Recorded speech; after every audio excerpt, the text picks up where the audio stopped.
Well, it's if one thing is constant through this is that change is constant. And it seems like every couple of days we're learning something new, and every week there's like a new thing that we have to learn, right? Last week we were learning all about washing hands, and we were being reminded about how to wash our hands properly, how to wash our hands often. This week we have been learning about something we call social distancing. Right? I mean, maybe I've just kind of been living in just another planet, not really paying attention. But honestly, I've never heard about this before. I've never heard the phrase used, social distancing. And now I'm like an expert on it just based on how often I have heard it and learning and watching that, practicing that we're trying to keep our distance so that we can minimize the spread of this virus. And, of course, anytime you hear about things a couple of times, then on Facebook, you're going to hear it 38,000 times, right? So I found a couple of a couple of memes that I thought were fun, favorite, helpful. Here's the first one. Pray for the huggers. We are not okay. Do you know how hard it is not to hug when you're a hugger at heart? The struggle is real. Social distancing. The huggers are struggling with that one. So, we're struggling with that one. Thank you, Tracy, for sharing that this week. I saw it. I shared it. I didn't share it. I'm sharing it now. So, pray for Tracy and the other huggers. They're having a hard time with social distancing thing. Some people, though, are celebrating, right? Some people are like, I've been waiting for this moment where I don't have to interact with people my whole life. You've maybe seen that one. Here's the one I really like. Okay, go to the next one. When the government says we need to shut everything down for 30 days, there's a couple of different responses. The introverts, they are excited socially for the first time ever. The extroverts are freaking out. And, you extroverts, you're just going to have to learn to live with it like the rest of us introverts have been trying to do for decades now. So anyways, we're all in trouble. We're all having to learn some new things. We're all having to learn some social distancing. But honestly, some of the conversations around here this week have been something like this. That there's a real fear of isolation. We talked about this a lot even in recent months here in our church family, that even though we're so connected technologically, there is a strong sense of social isolation already. And now the little human contact that we do have is encouraged to be separated out even more. And some of the questions we've been having around here with our church staff is what is social distancing going to do to our mental health? Because we know that when mental health struggles, so does spiritual health. And when mental health struggles and spiritual health struggles, there are other kind of long-term consequences.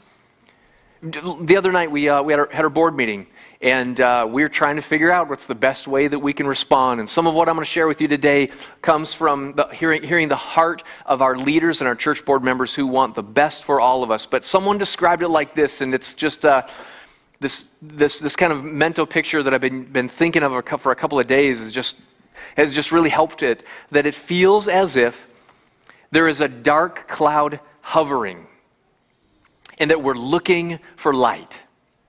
Like there's this dark cloud everywhere and this cloud of darkness everywhere, and we're like, where is the light? Where can we find some light to kind of lift the heaviness? And yes, you already know the answer. We're going to say that Jesus is the light. The big question is, so how, though? If Jesus is the light, and if Jesus is the light in this dark time, how do we experience light? And so we're talking today more about hope.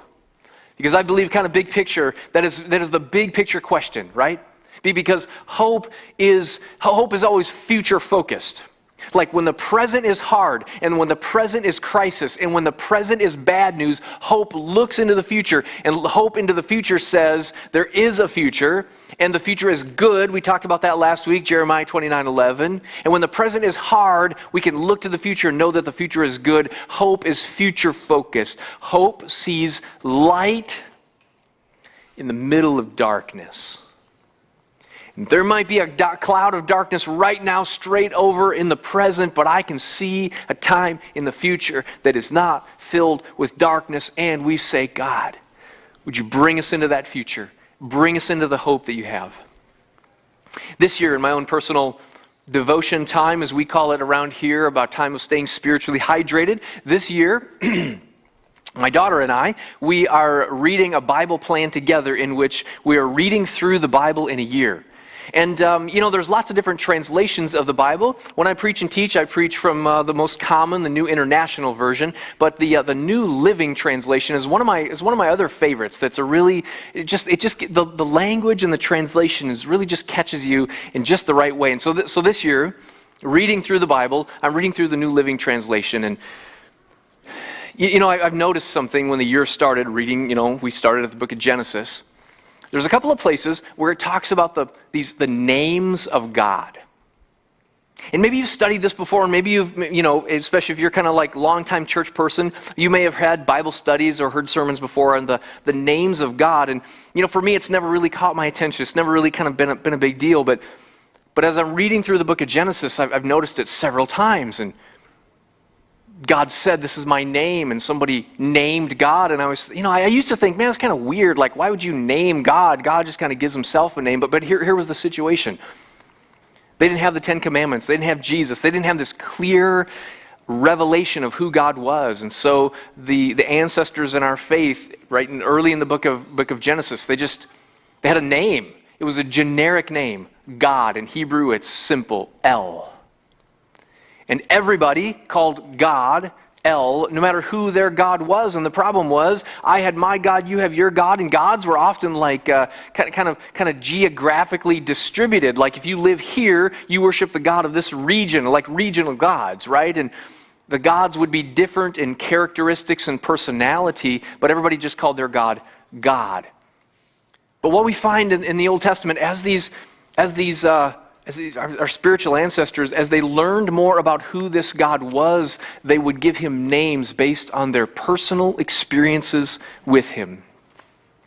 And this week, as I prayed and said, "Lord, what is the message of hope that you want to bring to us?" I was reminded of this verse that early in January, it caught me as I'm reading through, and someone had an experience with God, and as a result of that life-transforming experience of God, it says she began to call on God with a new name. I want you to experience this and hear this with me today, because I believe the story of Hagar is a powerful story that can help you today, and that if you're feeling like there's a cloud of darkness hovering, can give you a message of light as you discover who God is and who God was to Hagar, is our God is still God for you today. So if you have your Bibles, or if you want to read later, we're going to start in the book of Genesis, which is really easy to find because it's right at the beginning of the Bible.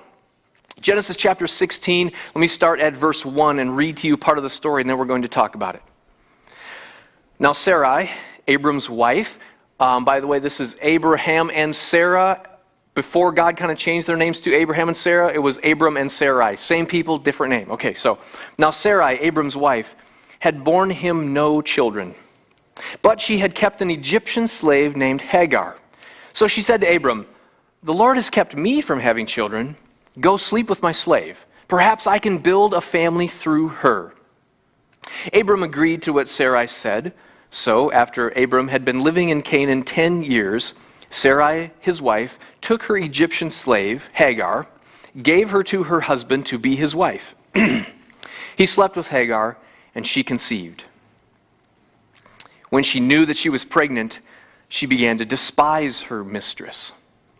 Then Sarai said to Abraham, "You are responsible for the wrong I am suffering. I put my slave in your arms, and now that she knows she is pregnant, she despises me. May the Lord judge between you and me."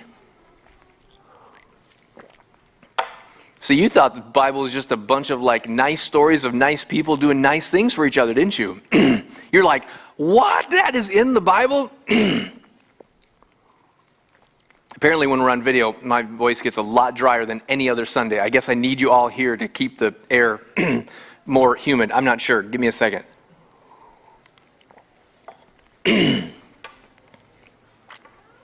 Yes, crazy story. You can hear it, can't you? Now here's what I want you to do today. Today I want you to think of this story from the perspective of Hagar. Think about this. We discover that Hagar is an Egyptian slave.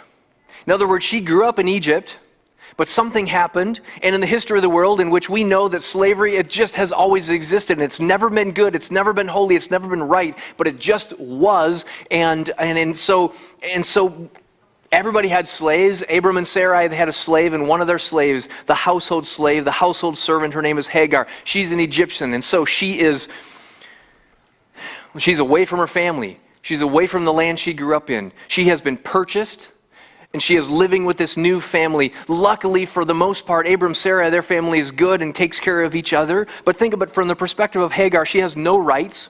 She has no power. She has no family. And she finds herself with Abram and Sarai. And they believe in this one God, which is a lot different from the religious system and the God or gods that she was taught to believe in as a little girl long before she was sold into slavery. And she finds herself in the middle of this family with a difficult situation. You see, God had promised to Abram that he would be the father of a great nation. But he and Sarai, they had battled infertility for years, and now they were very old, and they had long since given up, but still had this promise from God. And so Sarai proposes a solution. Her solution is that I have this slave who is younger, and I can give my slave to my husband, and she will become a wife. And in that culture, multiple wives was socially and culturally acceptable. And she said, I will give you my slave as a kind of a wife, and if you can have a child with her, then because she's my slave, it'll kind of be my child as well. And we have kind of like, well, this is like the old-fashioned surrogate mother kind of a plan, right? And so he gets a second wife, which so many people, long before they realize it, think that might be a good idea. And we just discover here already, like, we can see why God says life just works better when every husband has his own wife, every wife has her own husband. Anyways, that's going to be a whole nother sermon. We could deal with that sometimes. But look what happens. They try the plan. Hagar becomes pregnant, and there is instant jealousy. And Hagar begins to despise Sarai, who is her mistress, her owner. And there's problems, and so what does she do? Look at verse 6. Sarai comes to Abraham. It comes to Abram, and she says, you have brought this on me by your choices. And so there's some disagreement in their house. And so, verse 6, Abram says, your slave is in your hands, Abram said. Do with her whatever you think is best. And then Sarai mistreated Hagar, so she fled from her. Now again, I just want you to see this story today only from the perspective of Hagar. And so she's being mistreated. And this family who for so many years said that they cared about her and claimed to believe in this one true God, and now things are all crazy and terrible. And so she fled and she runs away. And look what happens next, verse 7. Then the angel of the Lord found Hagar near a spring in the desert. It was the spring that's beside the road to Shur.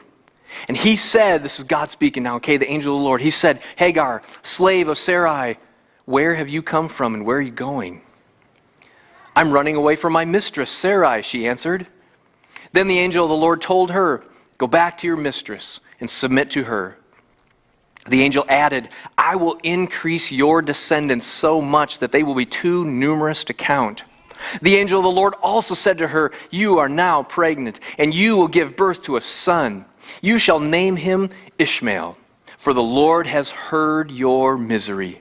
He will be a wild donkey of a man. His hand will be against everyone, and everyone's hand against him, and he will live in hostility toward all of his brothers. The angel of the Lord found her. And he told her, go back to your difficult situation. Submit to your master. And blessing will come upon your son. You will give him the name Ishmael, which, if you translate it, means God hears. Now notice that God does not promise an easy road ahead. And when we get to the end of it, and he tells a little bit about what the life that her son will live, and it will be a life of relational opposition, and there will be relational troubles, and everyone's hand will be against him, and a lot of hostility. But he says, I will increase your descendants so that they also will be too numerous to count. And I want you to know here that God has heard your misery. future is not going to be all roses. It's not going to be all easy, but God doesn't promise an easy road ahead, but he says, submit to your master. And the Lord has heard your misery. This is where it gets good. This is the verse that I noticed a couple of months ago that I believe should be our verse for today. Look at this, verse 13. In fact, if you can read it out loud, I want you to read it out loud with me. Everyone in your home, gathered around your TV there, read this verse with me, verse 13. She gave this name to the Lord who spoke to her. You are the God who sees me. For she said, I have now seen the one who sees me. You see, she came into this moment knowing about God, the God of Abram and Sarai, the one true God, the God of the Bible, the God of our Father, Jesus Christ. She came into the situation knowing God, using just a generic name. He's just God, El. But she walks away from the situation knowing more about the God, not just knowing more about the God, but knowing the one true God. And he is no longer just God in a generic kind of a sense. For Hagar, he is the God who sees me. And if you and I could read this in the Hebrew language, we would see that she calls him not just God generic, El, God generic, but El Rohi, the God who sees. And she says, the God who sees me in my situation. And I have seen the God who sees me. The God who sees her. The God who heard her cries. The God who takes care of her. That in her most desperate situation, pregnant and alone, fleeing from a mistress or master who were mistreating her, wondering what life was going to be like, seeing a dead-end future, she meets God, the God who hears her, the God who sees her, the God who will protect her. Here's how the story ends, verse 14. That is why the well was called Bir Lahai Rohi. It is still there between Kadesh and Bered. Generations later, as the story is written, say, you can go back to that place. You know that place. We know it on the map. No, we don't know it because we weren't the original audience of this story, but it was the original audience. Centuries and centuries ago, they could go back and be like, this is the place. This is the place on the side of the road, the well right here, where Hagar went from knowing about God to knowing to God, where she met the God who saw her. That is why the well, okay, we read that. Verse 15, so Hagar bore Abram a son, and Abram gave the name Ishmael, God hears. Gave the name Ishmael to the son that she had born. So there's Hagar in a dark place. Plenty of people to blame, and God shows up. And God found her. And she walks away with a brand new faith. A faith in the God who sees me. A faith in the God who hears me. And she says, I believe God will provide for me. And so here's my encouragement to you. This week, I don't know what happened. For some of you, your hours were cut back. You were laid off from work this week, and you are feeling the darkness, and you're looking out to the future, and the future looks a little bit bleak right now, and you're trying to hold the faith, and here's what I want you to hear today.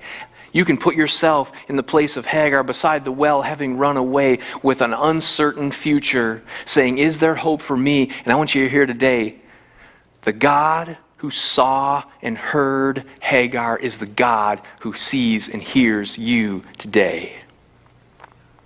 And if you're feeling the darkness, I want you to put yourself in Hagar's place and know God has found you. God sees you. God hears you. And God will provide for you.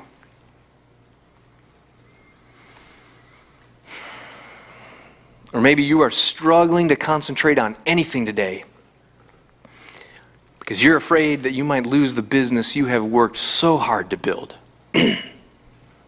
Today I want you to know God has found you, that God hears you, God sees you, and God will provide.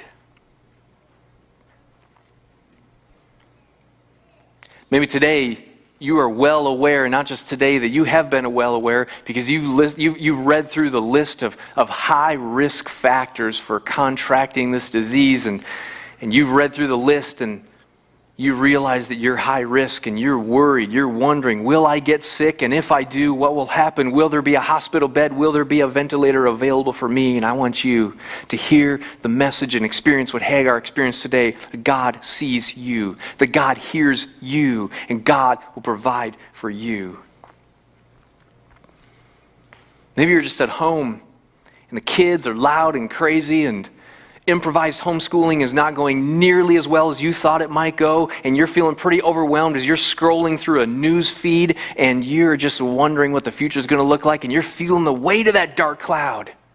I want you to know today, God has found you in the middle of that craziness and stress and confusion, that God sees you, God hears you, and God will provide for you. Or maybe we just can't even name it, but you're just feeling that dark cloud. And you don't even know what you believe. It seems to make sense that there's maybe possibly sort of a God out there, but where is he right now? And how can a God out there let all this type of stuff happen? And you're like, God, are you out there? And I, and so many other followers of Jesus, want you to know that yes, there is a God out there and that he cares about you. And that in fact, he not only cares about you and he loves you, he wants to know you, and he wants you to know him. That you can have a personal relationship with the God of the universe who already knows you, because long before you were even intentionally talking to him, God knew you. God was paying attention to you. That God was seeing you, God was hearing you, and he wants you to know him. He wants you to hear from him. He wants you to have that father-son, father-daughter relationship. You can have a real live relationship with the God of the universe. And maybe one of the best results that come out of this time of crisis is that you walk away saying, I didn't know anything about this God, but in one of the most difficult times of my life, I discovered God, and I discovered and found and started a real live relationship with him. You see, that's what I believe happened in Hagar's life in this moment of her deepest crisis. And right now you'd own up to it and you'd be honest and say, yeah, I've pretty much lived my own way, done my own thing, didn't even acknowledge this God that was out there, and that isn't working too well. Today, as we're worshiping together, wherever you are, today could be the day when you cry out to God. And you say, God, I want to believe in you. God, you tell me that you hear me, that you know me, that you're here for me. God, help me to have a real life personal relationship with you. So let's just do this. Let's take a moment, bow our heads together. Let's talk to God.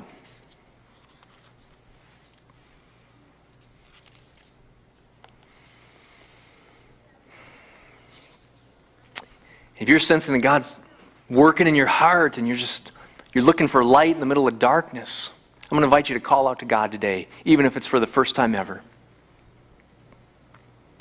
There's no specific prayer to pray. There's no magical incantation or words. Just be honest with the cry of your heart today. Something like, God, I need you. Something like, God, would you come into your life? Come into my life. God, would you lead me? God, would you help me to have a real, personal relationship with you today?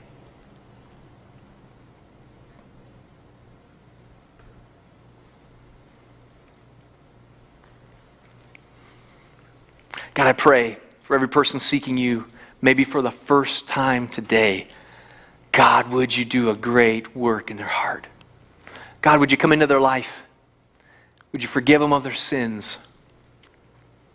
God, I pray, would you give them an experience of your closeness today, and that they would know that they are not alone, for the God of the universe is with them, has found them, hears them, sees them, and knows them. Oh God, I pray that they would feel it today.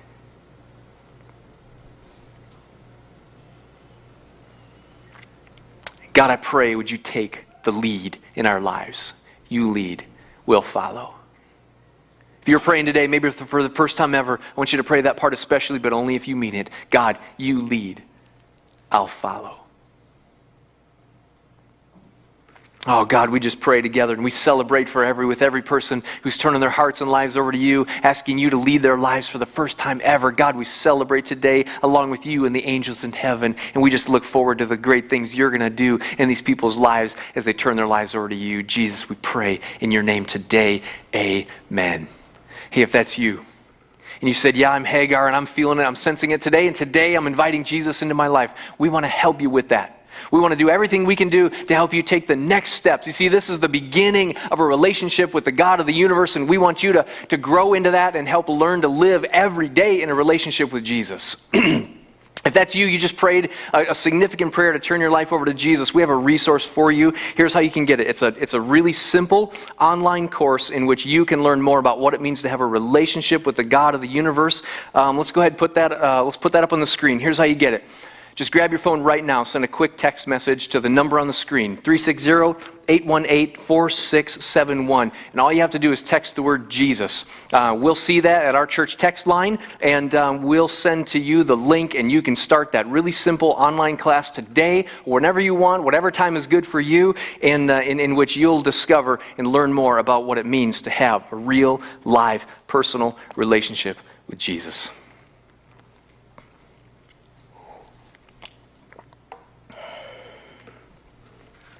All right, we're going to wrap it up here in just a minute.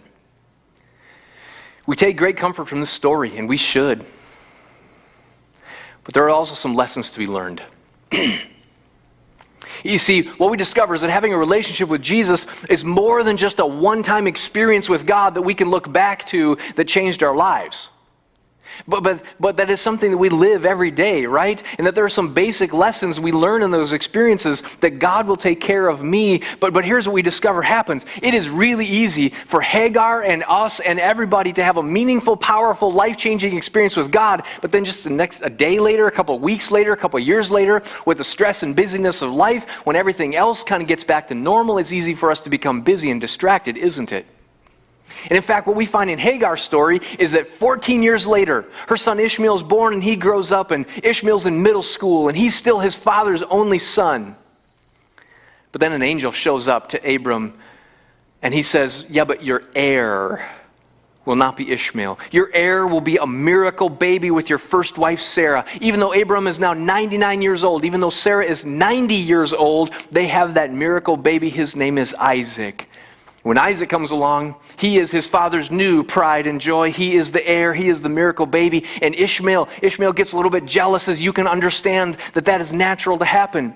Ishmael gets a little bit jealous of his younger brother, who now gets all of his father's attention and all of his father's estate and inheritance, and he begins to mock and mistreat that little brother. And what do you think happens? Oh, you know what happens. It's war again between the mamas, right? And now it's even worse because their babies are mistreating each other and things are not going well. Genesis chapter 21, verse 8, we pick up the story. The child grew and he was weaned.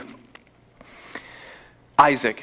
And on the day that Isaac was weaned, Abraham held a great feast. But Sarah, she saw that the son whom Hagar the Egyptian had borne to Abram was mocking. And she said to Abraham, get rid of that slave woman and her son, for that woman's son will never share in the inheritance with my son Isaac. Whoo, things are getting hot and heated, aren't they? Verse 11, the matter distressed Abraham greatly because it concerned his son. After all, Ishmael was his son. But God said to him, don't be so distressed about it, about the boy and your slave woman. Listen to whatever Sarah tells you, because it is through Isaac that your offspring will be reckoned. I will make the son of the slave woman into a nation also, because he is your offspring. Verse 14, so early the next morning, Abraham took some food and a skin of water and gave them to Hagar. He set them on her shoulders and sent her off with the boy. She went on her way and wandered in the desert of Beersheba. And here she is again, wandering, alone, a single mom with a teenage son, alone in the desert with some provisions, but not enough really to survive and thrive long term. Verse 15, when the water in the skin was gone, she put the boy under one of the bushes. Then she went off and she sat down about a bow shot away, for she thought, I cannot watch the boy die. And as she sat there, she began to sob. And that dark cloud is back. And hope is gone. The future looks bleak. She's wondering what the light is going to be, where the light is, and she just realizes it's over. We're all going to die here in the desert. I'm guessing she's asking, where is God right now? Guess what? God shows up again. Verse 17. God heard the boy crying. Oh, that sounds familiar, doesn't it? Because 14 years earlier, God said, I hear you, and God heard. Here it is again, verse 17. Now, 14 years later, God heard the boy crying, and the angel of God called to Hagar from heaven, and he said to her, what's the matter, Hagar? Do not be afraid. God has heard the boy crying as he lies there. Lift the boy up, take him by the hand, for I will make him into a great nation. God says, I've heard the boy. Remember 14 years ago, Hagar?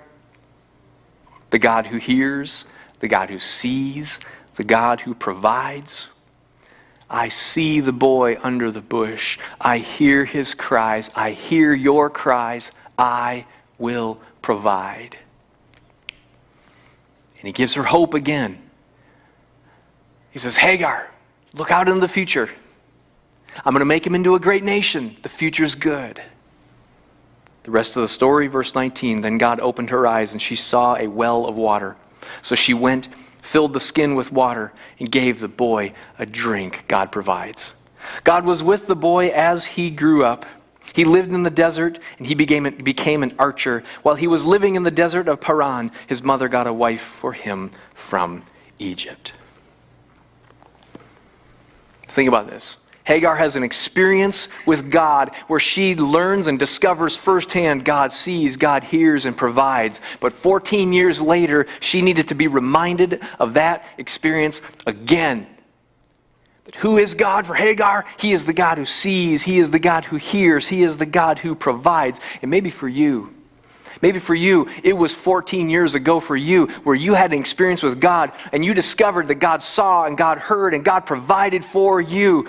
And then you got distracted, and then you got busy, and life kind of went on, but not so much. And now here you are in another difficult situation, and God is saying to you again, I hear you here and now. I see you here and now, and I'm going to provide for you another well now and a future for you. And it is time to call again on the God who you know sees and hears you.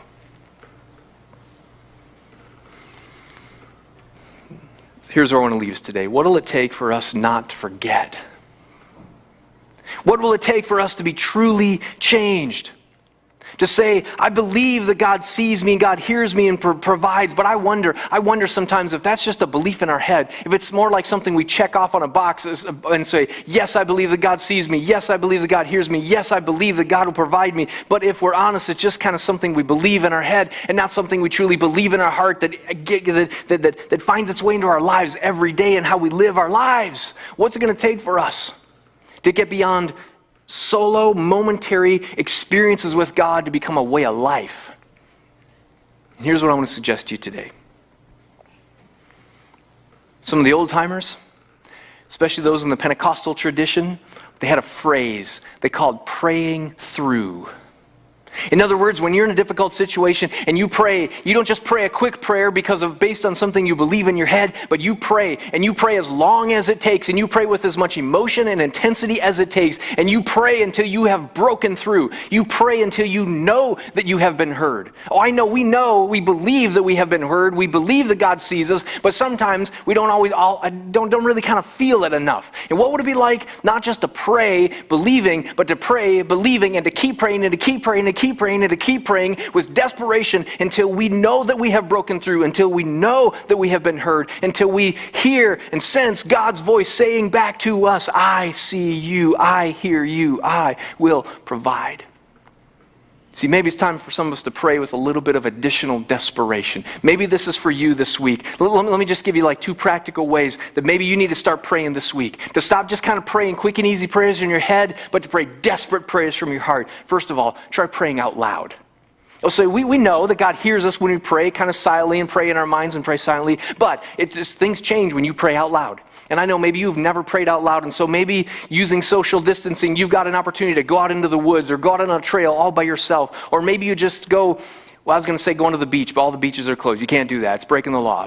And go into your basement if you have a basement. Go into the closet. I don't know. Go somewhere where you can get away. We're supposed to be getting away anyways. And you just begin to pray out loud. And whatever emotion comes, you just spill that emotion to God. And praying out loud, you pray until you have nothing left to pray. You pray until you, I hate to say the word emotionally exhausted, but you pray until you know that you have broken through, and you're going to hear God. And you're going to hear God say, I see you. I hear you, and I am providing for you.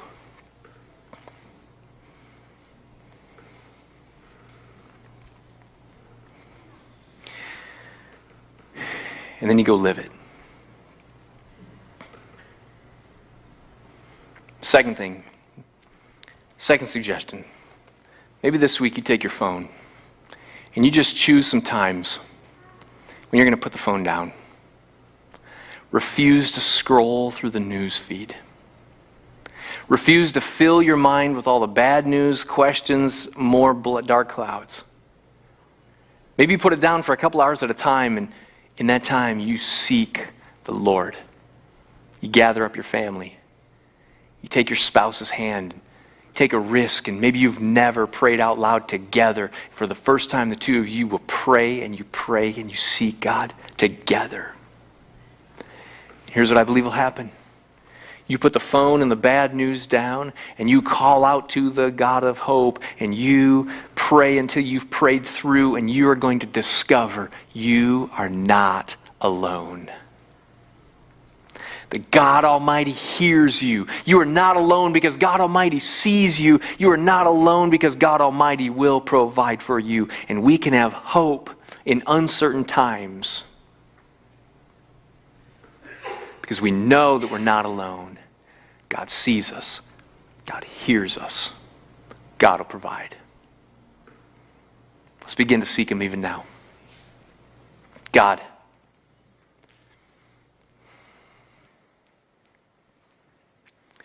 would you teach us how to pray, and not just pray in our heads, but to pray from the depths of our hearts.